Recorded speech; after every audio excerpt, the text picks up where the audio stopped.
welcome to Call to Reset, episode number 6. Today is March the 29th, 2021, and I'm Donnie.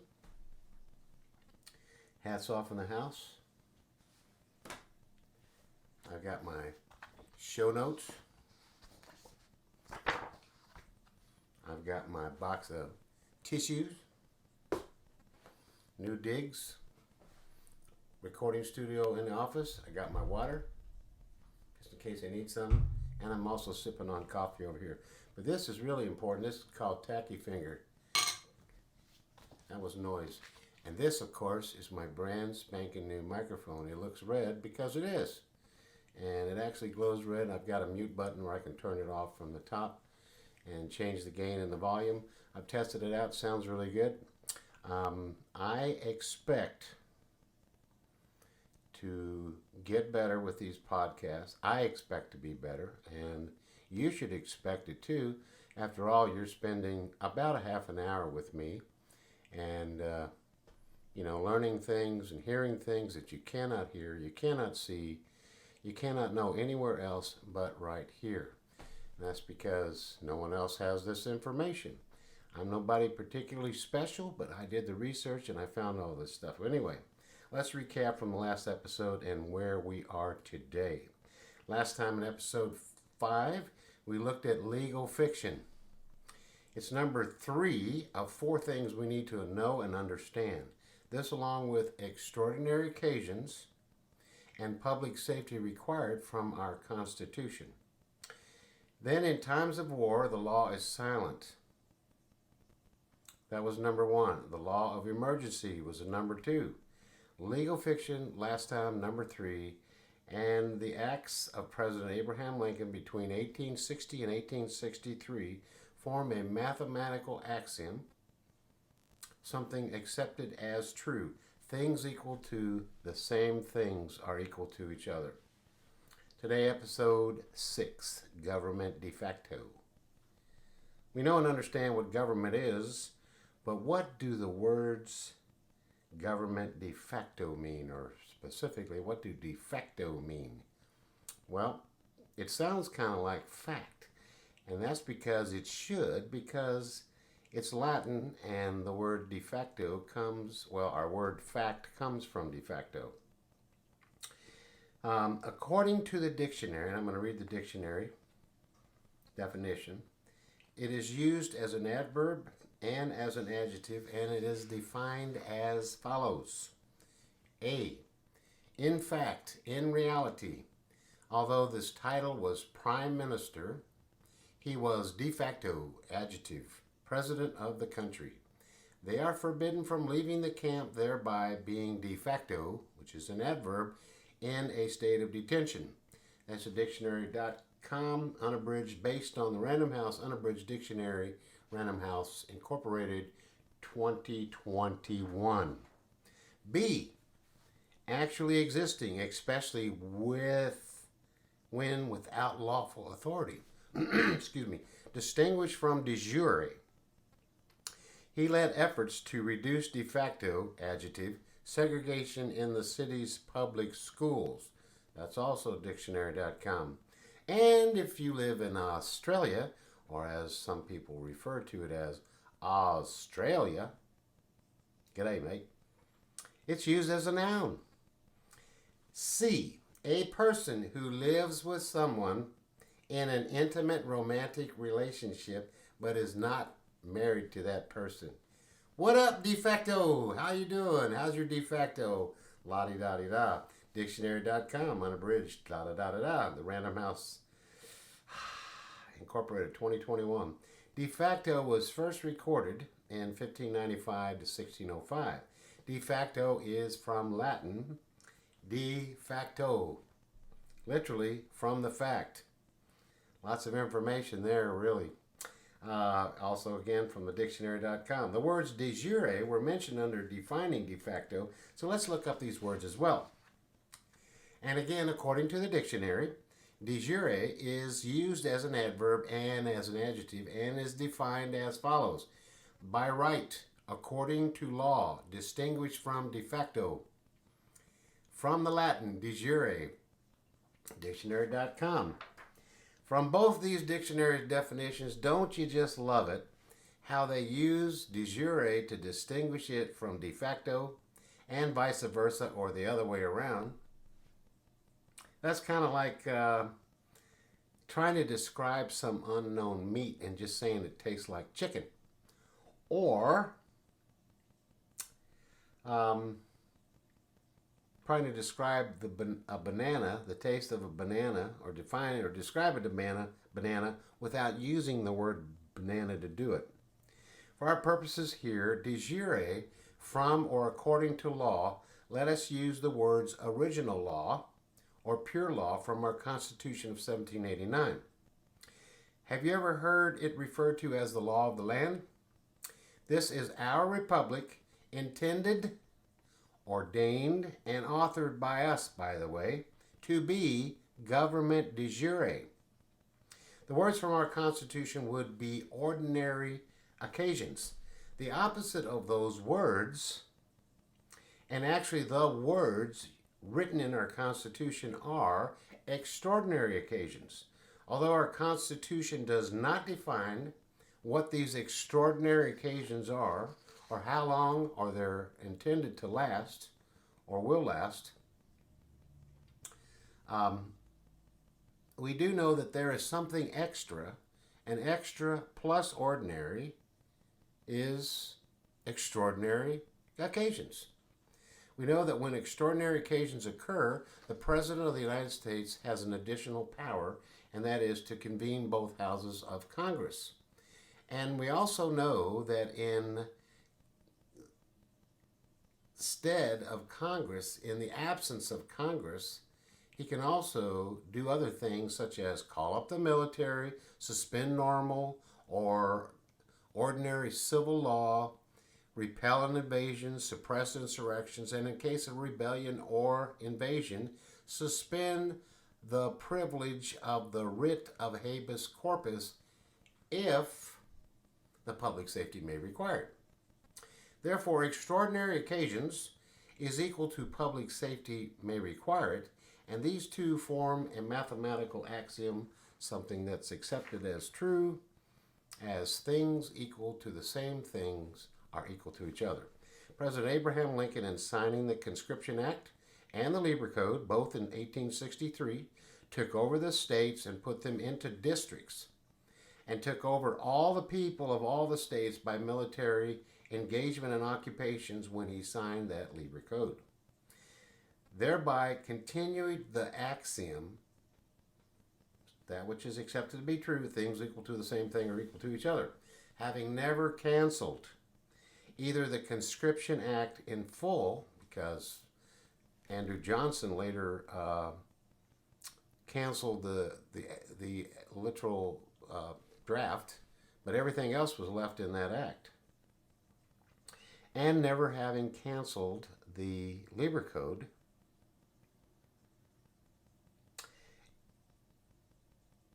The law in times of war is silent.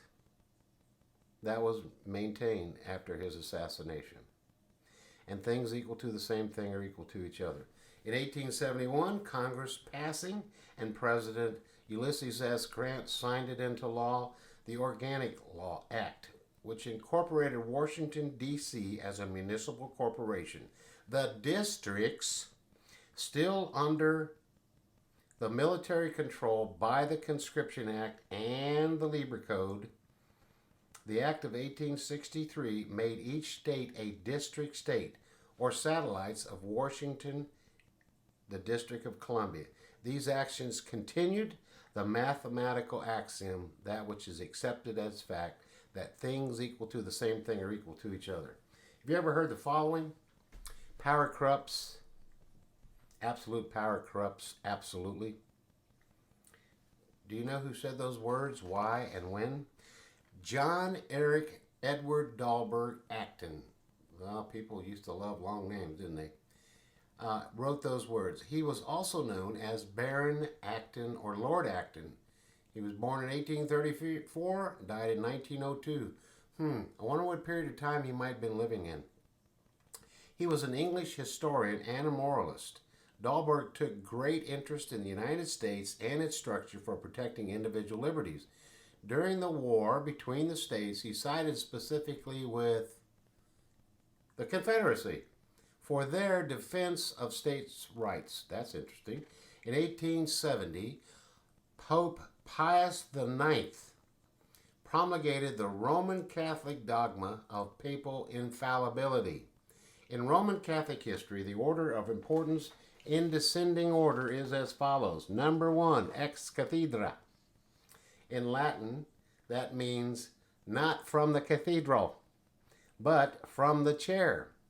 It's the chair, or the throne, or whatever you want to call it, of the Pope, Papa, Father, a supposed head of the church through apostolic succession from Peter, supposedly the first Pope of Rome.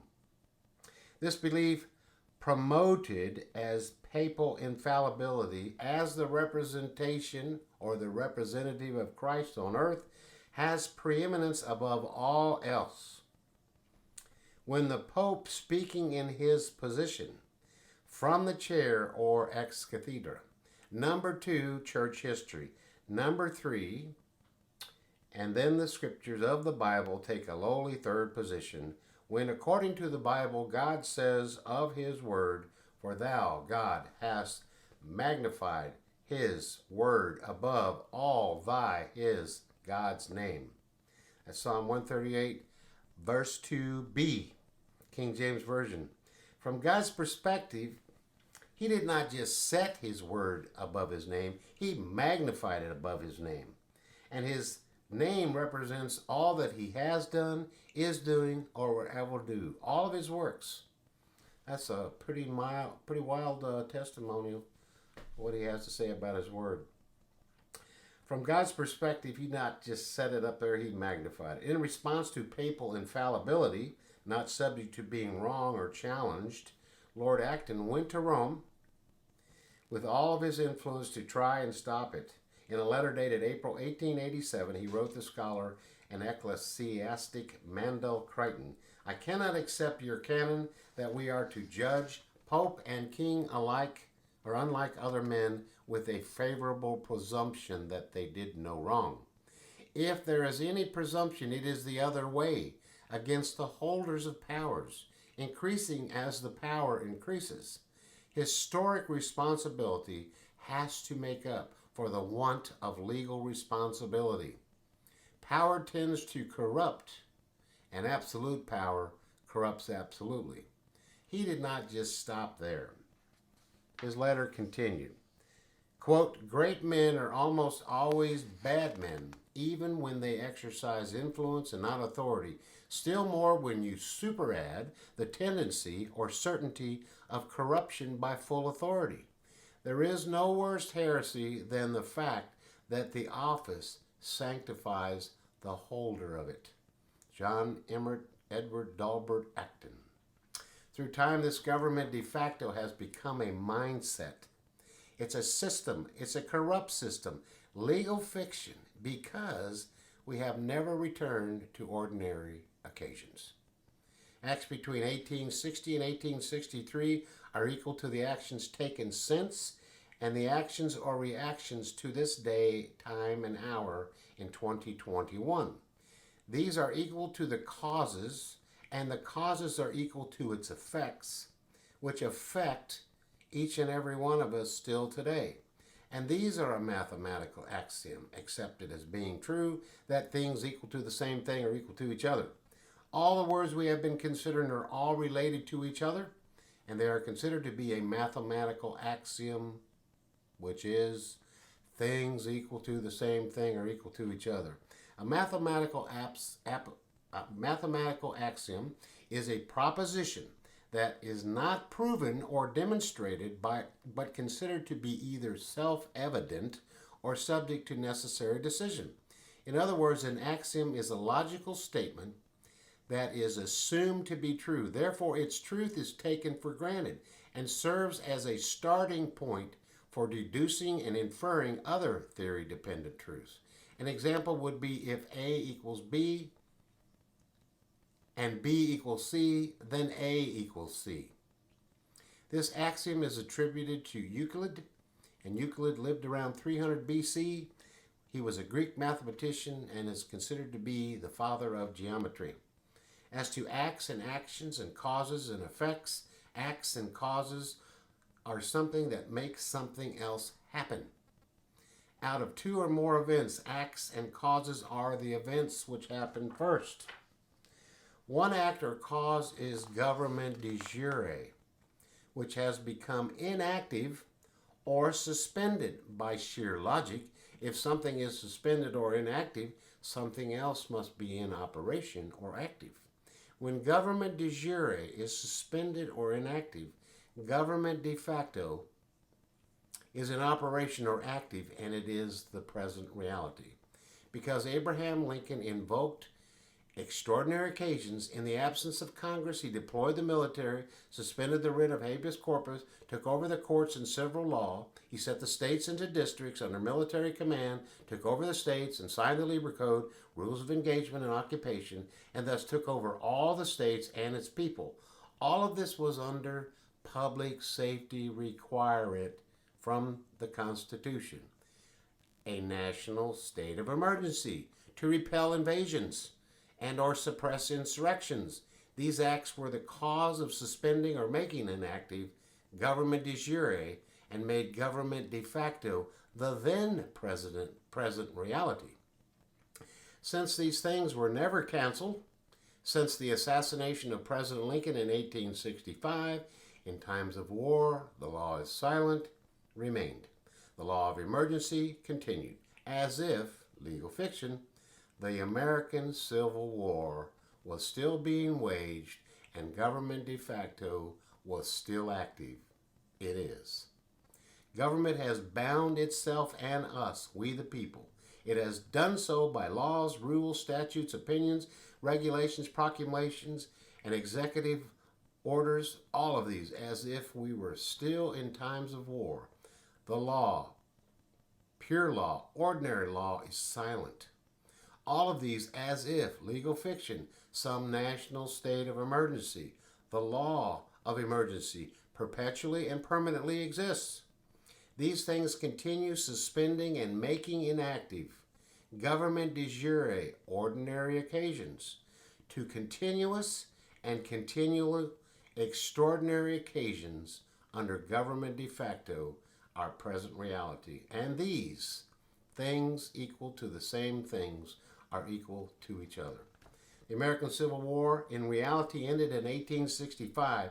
There exists no more United States versus the Confederate States, but president after president, Congress after Congress, court after court, and state after state have continued to pass laws, ratify amendments, pass rules, statutes, regulations, proclamations, rulings, precedents, orders, and policies, and to interpret and enforce them, as if the Civil War never ended. So here is a recap to where we are thus far. Everything to this point has proceeded from the U.S. Constitution of 1789, government de jure, or pure law, original law. Extraordinary occasions is equal to the public safety required. The public safety required is equal to the suspension of the writ of habeas corpus. Suspend civil law by military control to repel invasions and suppress insurrections. Suspension of civil law is equal to the Conscription Act of 1863, setting former states into districts, and to enforce this law by military control.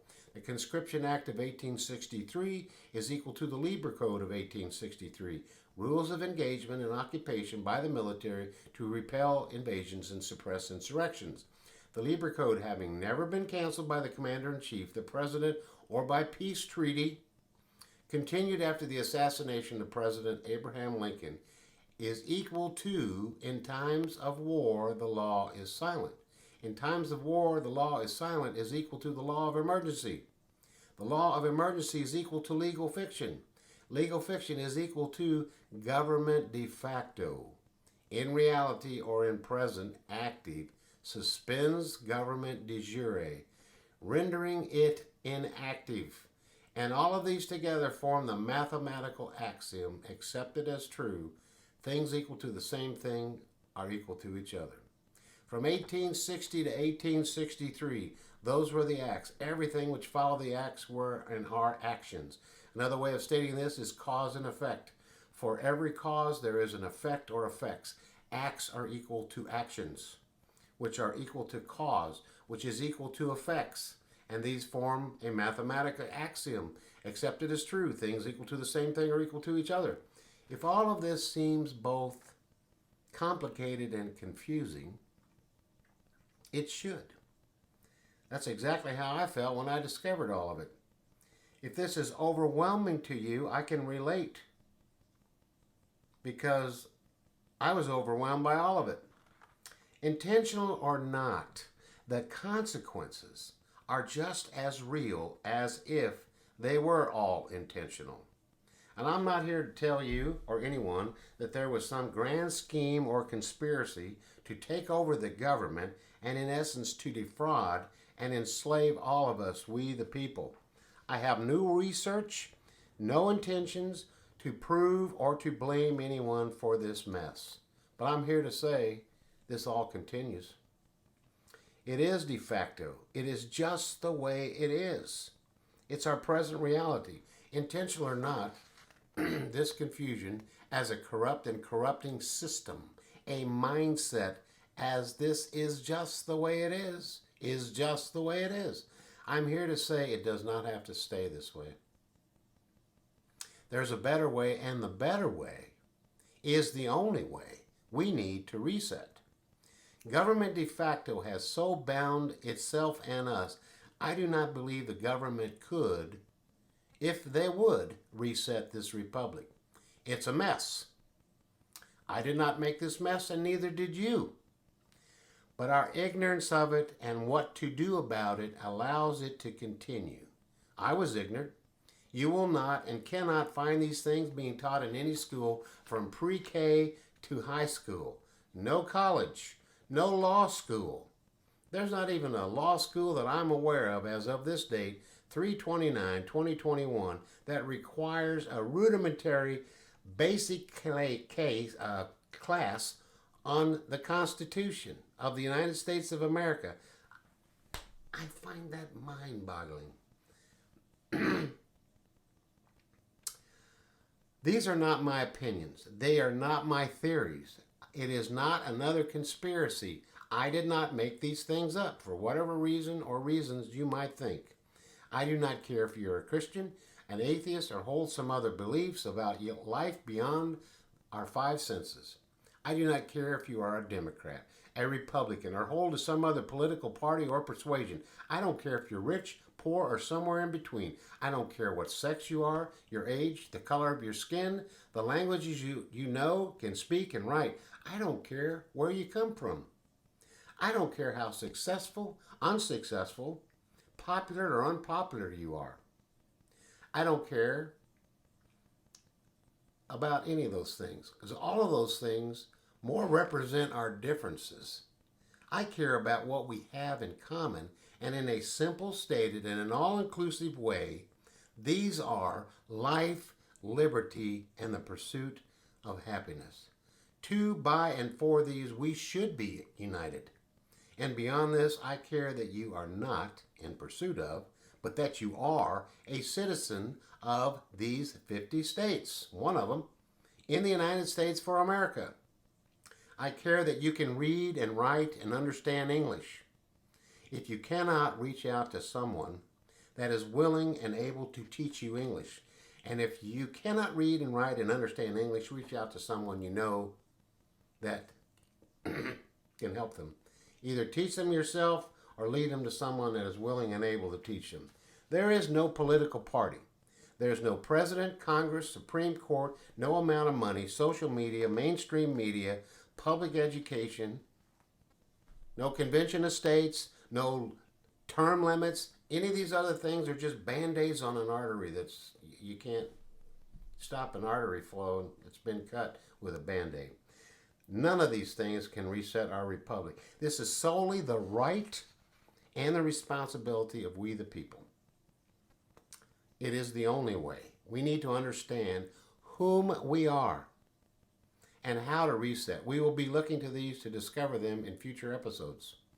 But for the present and in preparation for the next episode, I highly recommend each one of us either having access to an unabridged dictionary or to purchase one that's real, it's got made with paper and ink.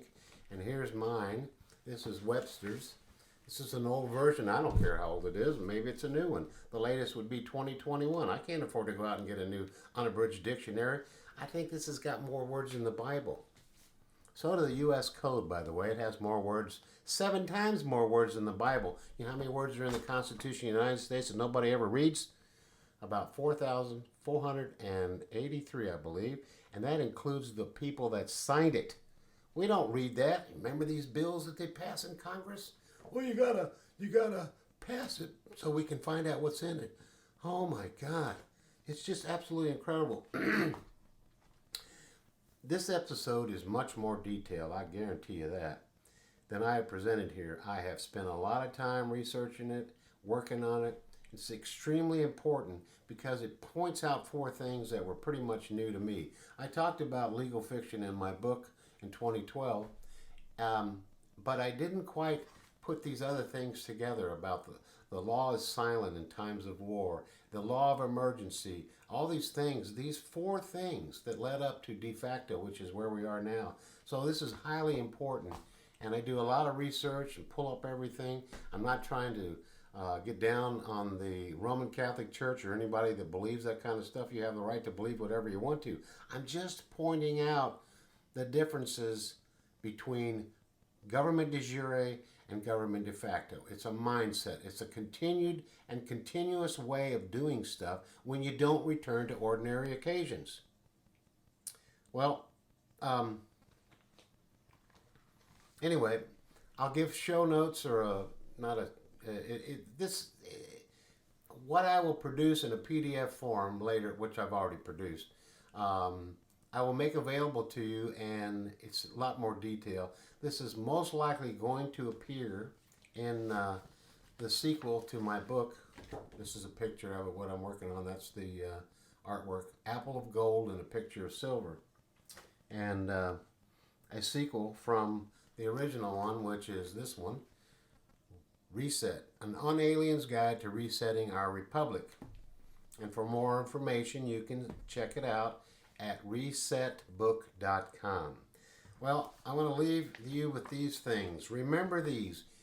It will be of little avail to the people that the laws are made by men of their own choice, if the laws be so voluminous that they cannot be read, or so incoherent that they cannot be understood, if they are repealed or revised before they are promulgated, or undergo such incessant changes that no man or woman who knows what the law is today can guess what it's going to be tomorrow. James Madison. Those that can give up essential liberty to gain a little temporary safety deserve neither liberty nor safety. Benjamin Franklin. I love this one. I read my eyes out.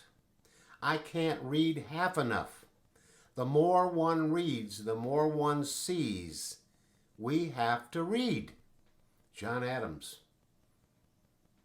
A well-informed citizenry is the best defense against tyranny.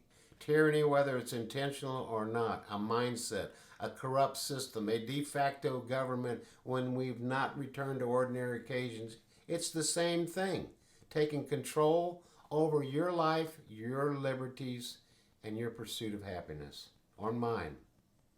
Well, the next time we're going to get into, in the episode number 7, how much does your free cost?